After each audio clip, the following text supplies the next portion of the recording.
Clair Obscur, Expedition 33 has completely ruined the JRPG genre for me, and not in the way that you might be thinking. It honestly might be too good. Like, annoyingly good. Annoying because from now on, I'm fairly confident that I won't be able to enjoy any other JRPG or turn-based RPG nearly as much as I enjoyed this game. Whether it's the exciting combat, the unforgettable narrative, the incredibly interesting setting and world, or the amazing character performances, something about this game has completely altered my brain chemistry when it comes to video game enjoyment. It's either that or the nitrous oxide I've been regularly huffing. Forget what you think you know about JRPGs or turn-based RPGs or just the broader RPG genre in general. If you haven't already played it, Expedition 33 is going to break your brain too. And if you have played it, well, you've finally found a video to watch to validate that very likely emotional high that you are still coming down from, and to validate that subsequent void in your soul that follows. Congratulations!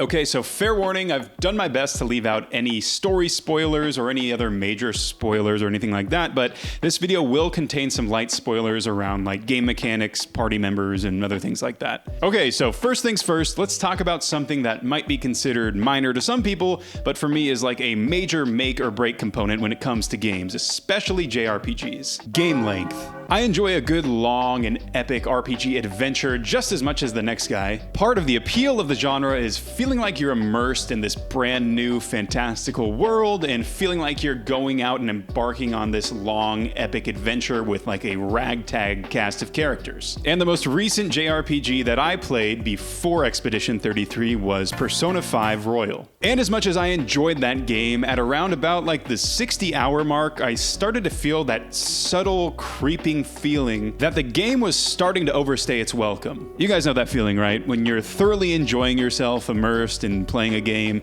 and then suddenly something just kind of clicks and the game feels like it's really starting to drag on, and then you kind of just want to finish the damn thing so you can move on with your life. I feel like a lot of that feeling can be attributed to poor pacing, dialogue or cutscenes that feel like they go on for a little too long, overly lengthy exposition, or even story beats that feel like they just drag on and on. It's kind of like being at your friend's wedding and you're having a good time at the bar, chatting it up with everybody, and then suddenly you find yourself stuck in a one-way conversation with this guy, and the whole time you're kind of just like desperately trying to make eye contact with anybody else to try to signal to them to save you and come interrupt the conversation. Kind of feels like that. When it comes to pacing, I feel like Expedition 33 is just about as close as you can get to perfection, especially for a JRPG. It's concise, it's punchy, and it doesn't overstay its welcome. Clocking in at around 30 to 40 hours for the main core content of the game, this game is all killer, no filler. For anybody trying to maintain a job, any other hobbies, or maybe just like some semblance of a social life,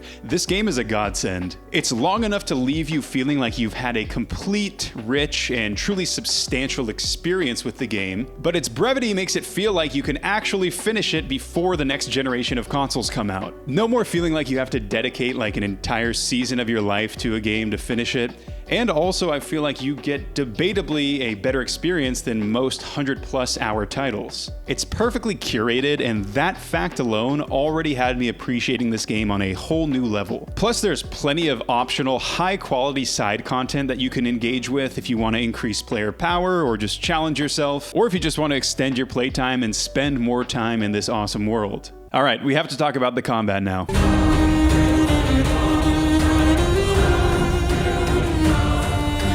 This is where the game was really able to stick its hooks in and alter my perception of the genre and enjoyment of it moving forward. And I'm not exaggerating when I say that this game has made pretty much every other JRPG or turn-based RPG that I've played feel completely boring and static when it comes to combat. I mean, how the hell am I supposed to go from this to this?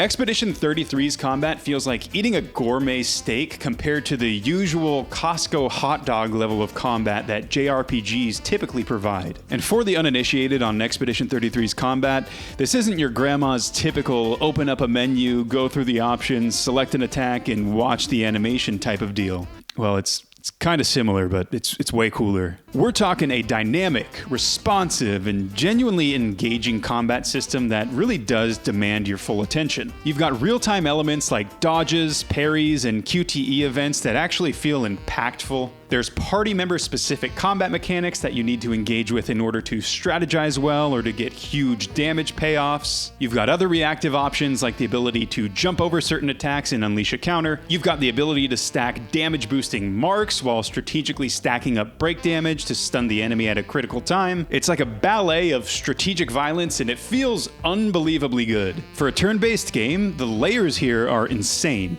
You'll constantly be making active decisions mid-combat. Here comes a big attack that will kill your party if it lands. Are you gonna man up and go for that perfectly timed parry to get that counter damage in, or are you gonna go the safe route and try to dodge with a little bit of an easier time window? Do you try to set your party members up to deal break damage, stunning the enemy and buying yourself a little extra time? Or do you aim for one of the shootable weak points on the boss and try to disable one of its attacks? And yeah, you heard that right, there are shootable weak points in a turn-based RPG. Later on in the game, you'll get access to even more alternate attacks and alternate counter options, which add even more strategic depth to the combat. And by the mid-game, you're going to have a whole buffet of different options and combat mechanics that feel so good to master and really feel like you're getting into the flow state when you do everything well. Expedition 33's combat is kind of like the golden corral of JRPGs. And you're a pre-diabetic retiree from Florida who just woke up hungry on a Sunday morning. It's got a lot of cool combat options. This game looked at like every cool RPG mechanic and design choice from the past decade and asked the question, how can we make this work in a turn-based setting without losing any of the fun or depth? And they fucking nailed it. And don't get me started on the animations.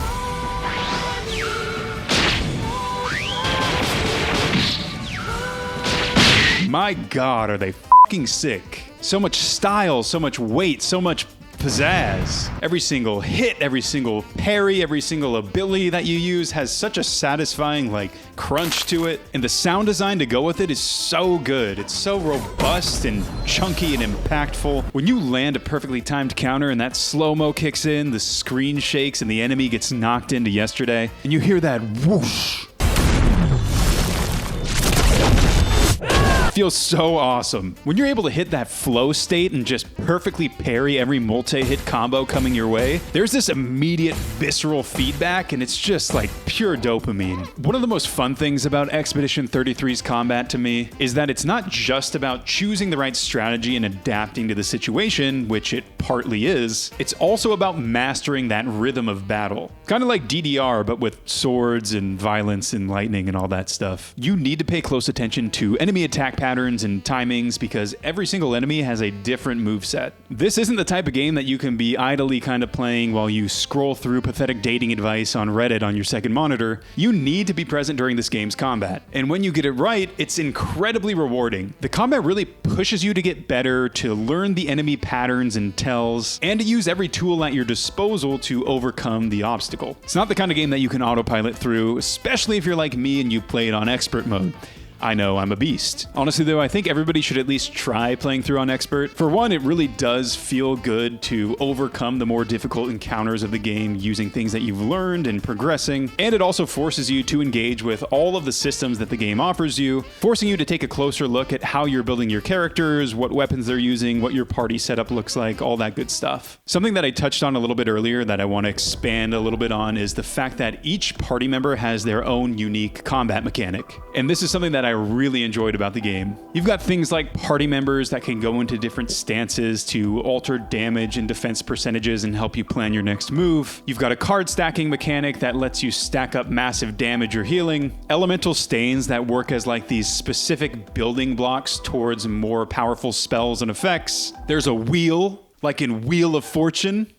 It's honestly really sick, and it's just one more thing that they added to the different layers of combat to keep things fresh and exciting. The character combat mechanics are deep enough to be meaningful while adding strategic variety, but they're not overly complicated. And planning ahead and strategizing during combat is like a core tenet of JRPGs, but the way that Expedition 33 handles it feels so fresh and engaging. It just feels really good to fight with the characters in your party, which you'll be doing a lot of, so that's a plus. There's also the added variety of having to respond to enemy attacks and having character-specific mechanics that can determine how to exploit that. Deciding which decisions to make on which party members at a certain time to deal massive damage or to turn the tides of a dire-looking battle is super fun in this game. It gets the old pea-brain working overtime. Even if that card-stacking mechanic I mentioned makes me feel like a dumbass sometimes. But hey, even being a dumbass is fun when the combat is this good. So that sounds like a lot of stuff, right? Like it might be overwhelming or overly complex. Well, that's the cool part. The pace at which Expedition 33 introduces all this to you feels so smooth and natural. You don't immediately get all of this thrown at you in the first hour with like a 20-page tutorial to read through or anything like that. It's a deliberately smooth rollout, which I love. You start playing naturally, going through the story, going through combat, fighting bosses. The game introduces a new mechanic or two paced out pretty well. You learn it, you master it, and then it introduces another one that just builds upon that. And by the mid-game, you'll find that you've naturally adopted the full suite of combat options, so you now have multiple ways to react to enemies, to stack up damage, and do whatever you need to do. It was honestly surprisingly organic and intuitive, and I think this is really how other RPGs should strive to at least introduce their combat mechanics or game mechanics.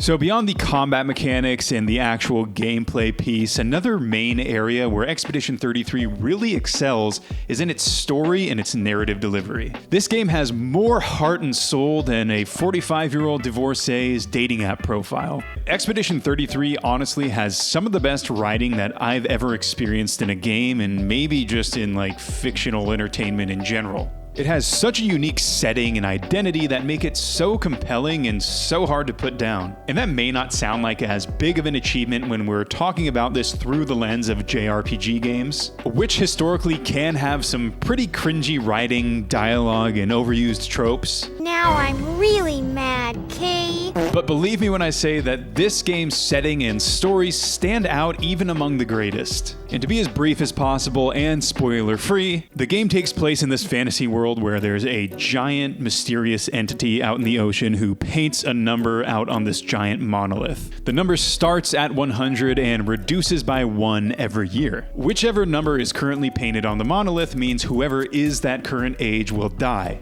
slowly culling the total population down age by age. And every year, an expedition sets out and tries to investigate the curse of the monolith to figure out what's going on and potentially stop the curse. And during the time you play the game, the current number painted on the monolith is 33, Expedition 33, and your party is part of that 33rd expedition sent out to investigate. I'm not usually the type of person that gets super invested in a game's story or really cares, to be honest, but honestly, I was on the edge of my seat the entire time I was playing this. I was just so eager to see how the next chapter would unfold, how the characters would interact with each other, what new things we would find, and what mysteries would finally be uncovered. And the way that that story is delivered is absolute cinema when it comes to the game's cutscenes. They're all so beautifully animated, voice acted, sound designed. The whole thing is just so good. But it's really the way that Expedition 33 delivers those smaller details and lore bits that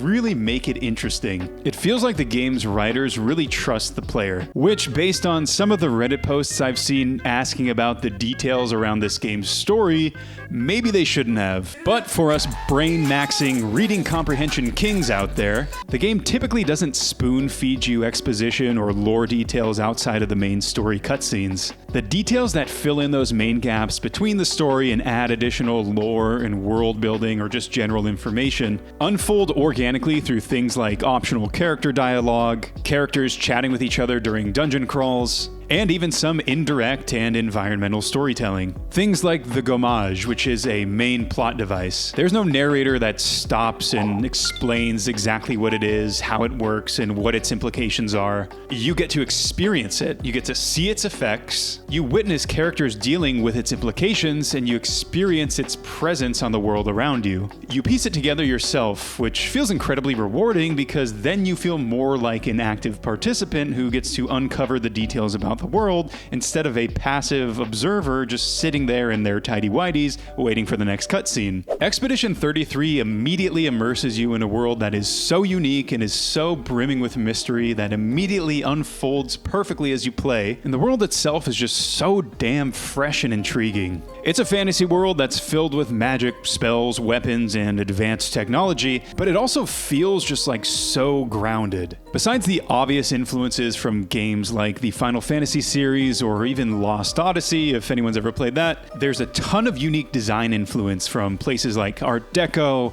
Art Nouveau, and the French Belle Epoque era, which through my research I found looks like this. This intoxicating blend of the world setting combined with a central, compelling mystery element constantly pushes you forward, keeping you feeling like playing and uncovering more story details and feeling desperate for more answers. Honestly, both the world building and the writing are absolute peak, rivaled only by 2011's masterclass in writing, Duke Nukem Forever. Hail to the king, baby.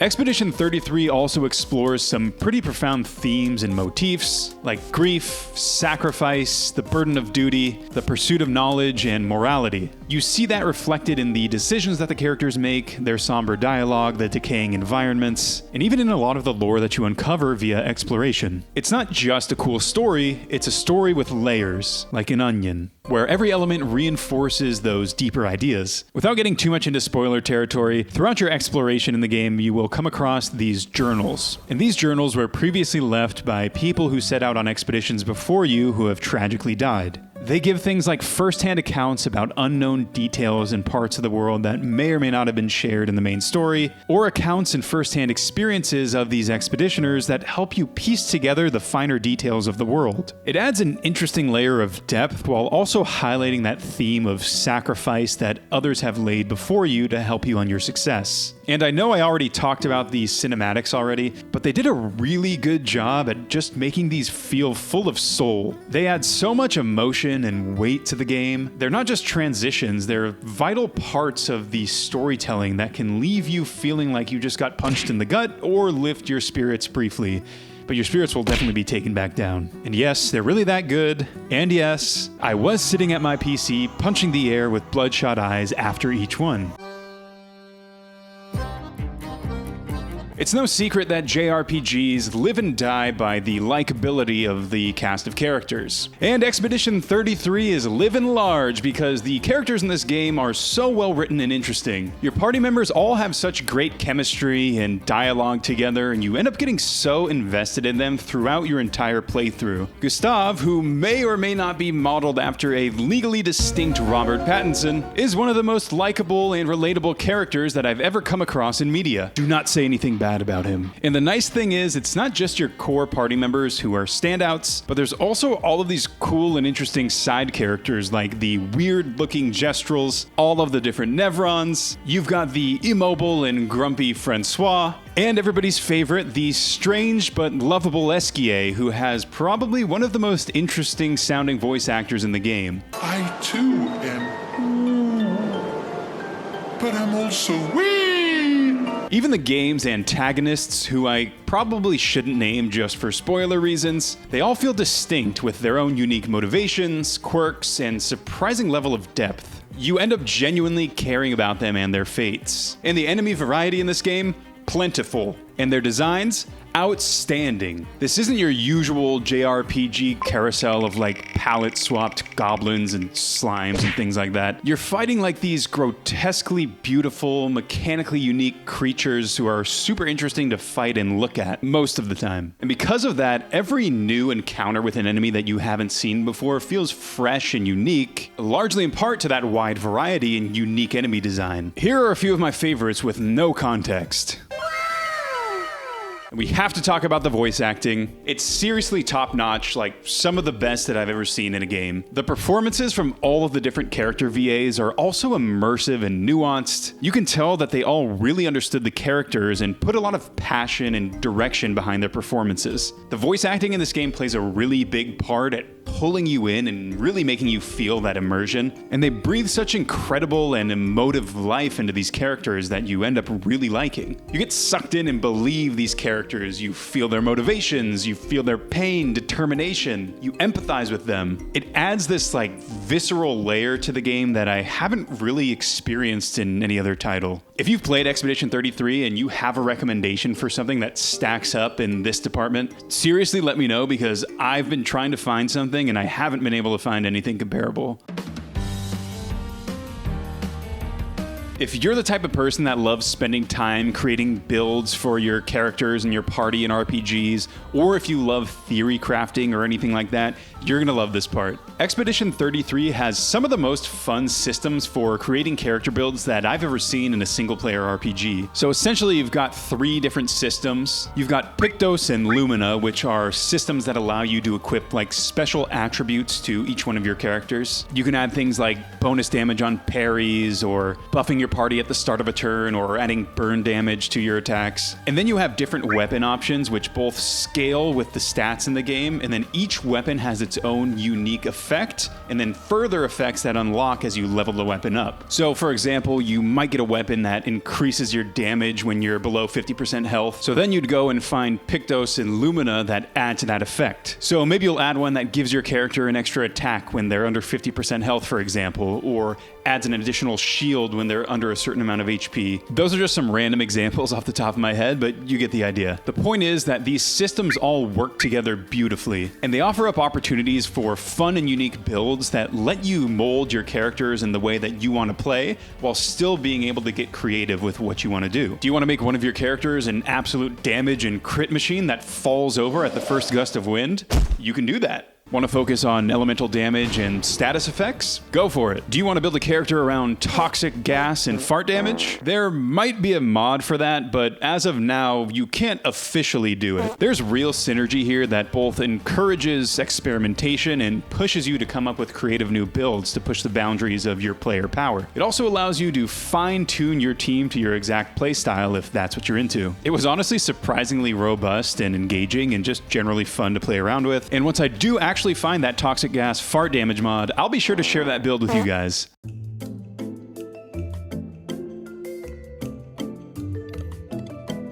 Now we have to talk about maybe my favorite part of the entire game, the music. There are so many good tracks in this game that'll have you just humming to yourself while you're out and about or doing chores or whatever during the week. Here's just one quick example.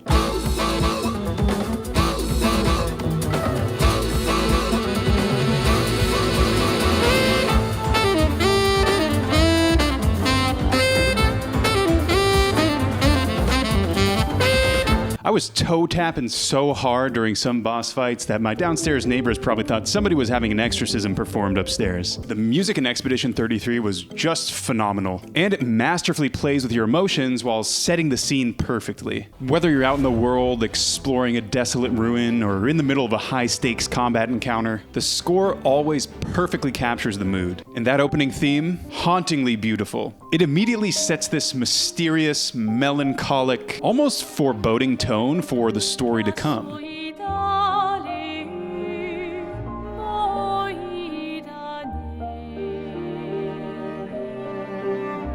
And the manor theme, just perfect. Especially this little guitar part that just like tickles my brain.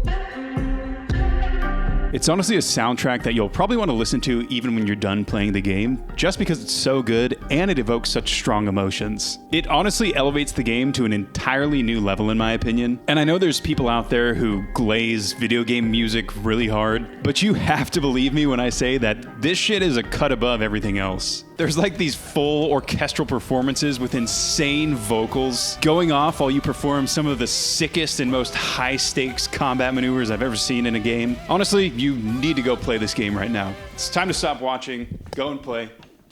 And this wouldn't be a gaming video essay unless I at least talked a little bit about environmental storytelling. The skeleton was drinking beer when he died. That's how you know he was awesome. I've already went on about how the world of Expedition 33 is so striking and captivating, but it also feels very lived in and also tragically died in. Seeing the remnants of the expeditions that have come before you, their skeletal remains, their discarded gear, the rusted grappling hooks, the dead gestrels, the dead nevrons, all integrated within the environment in disturbing and interesting ways. It all tells a story without a single line of dialogue. It's foreboding, it's beautiful in its decay, and it adds so much tangible weight to the world building and to that narrative of past failures and present struggles for your current expedition. I love the way that they place these things just naturally throughout the environments of the game, and I could really tell that time and thought and heart and soul was put into all the different little environmental details, and I really appreciated that. Even a game that was so good that it ruined an entire genre for me has a couple of little things that I would change. My main wish was that Expedition 33 trusted the player a little bit more when it came to exploration and let us explore more freely. At times, the game felt a little bit like it was on rails, and everything is fairly obvious and on a linear path for the most part. It would have been nice to have to figure out on your own when and where to use your different traversal abilities, like the grappling ability, for example. You could solve different environmental puzzles with it, or find hidden areas or hidden items on your own through exploration and running around the different terrains, rather than doing the path that they chose, which is showing like a big prompt on the screen and vibrating your controller when you get close to a grappling point or like an area you can climb. It's honestly a minor thing, but more often than not, I did find myself during those times of exploration just wishing that I had a little bit more freedom and was able to be taken off the rails to go explore and solve puzzles and, maybe find some hidden things that weren't super obvious. But then again, this is a JRPG type game, so when we're thinking about it from that lens, I think it's more than good enough in its current state. The overworld traversal was pretty cool too. You get to see like the entire topography of the map that you're on. Just a cool little detail. I also just wanted to call out that the platforming in this game sucks ass. Like, it really sucks. Doing those gestural beach platforming challenges made me want to punch a hole in the drywall next to my desk. But yeah, it's a JRPG, so whatever. So yeah, for a modern game though, I think the exploration factor, the moving around, platforming type of stuff left a bit to be desired. But whatever, all the other stuff in the game is fucking awesome. I also just wanted to take a quick second to say fuck these mimes. Expedition 33 has all of the major components required to make it one of the great RPGs of the decade, but there are little details that elevate this game even further in my opinion. Little things like going back to camp and being able to record the details of the events that happened in your journal. It's just a nice little touch that, one, helps you recap and stay grounded in the story, and as you'll find as you play through, adds a little something narratively as well. Just a cool little touch. Also, that foreboding 33 on the monolith always lurking in the background as you explore the continent and go through different story beats. It's always there, ominously lurking in the background, reminding you of the overarching mission and its chilling implications. Just some quick examples, but those are small, thoughtful touches that just make the entire experience of playing Expedition 33 feel so polished and complete. So yeah, Clair Obscur Expedition 33. This may genuinely be one of the greatest pieces of fiction that I've experienced in the last decade, across any medium really. And I say this as somebody who grew up on and still mostly loves JRPG games. This game doesn't just push the boundaries of what a JRPG could be, it blows that shit up and plants a new flag. It's innovative, it's visually stunning, it's narratively brilliant, it's strategically deep, and most importantly, it's just so damn fun. Again, I played on expert mode, by the way. I just want everybody to know that. But seriously, if you haven't played Expedition 33 yet, you're missing out big time. It's a game that'll challenge your perceptions, it'll make you think, it'll make you laugh, it'll make you cry, and most importantly, it's fun as fuck. So what do you guys think? Have you played Expedition 33? And if you have, did it ruin the genre for you? Or am I just completely overhyping it? I'm not. Let me know who your favorite characters were, what your favorite moments from the game were, what cool builds you came up with down in the comments below. Thank you guys so much for sticking around till the end of the video. Like the video if you liked it and you want to see more. And I will see you guys in the next one.